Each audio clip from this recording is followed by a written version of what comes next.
So in the forecast, people sometimes forget that it can change your normal commute.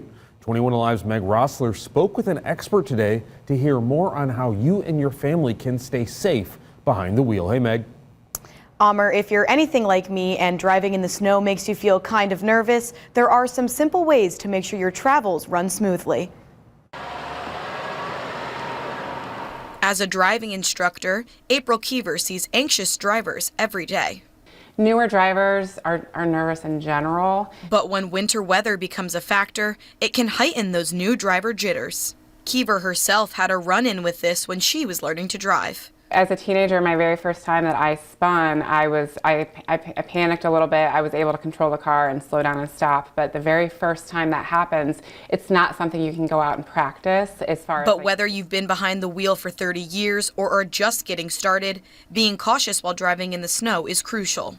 For many, it seems like common sense, but nerves can come into play and change your intuition. Because no matter how often you say don't panic, you're instinctually going to kind of just get super nervous and panic a little bit, but you want to stay calm.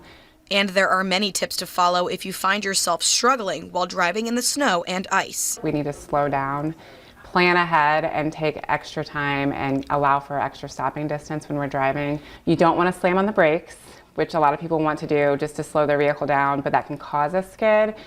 But Keever urges that if you have the option to stay off the roads, not driving can be the safest bet of all. If you are hesitating on whether or not you should be out in the snow, you probably shouldn't be out in the snow if you're not confident enough to drive.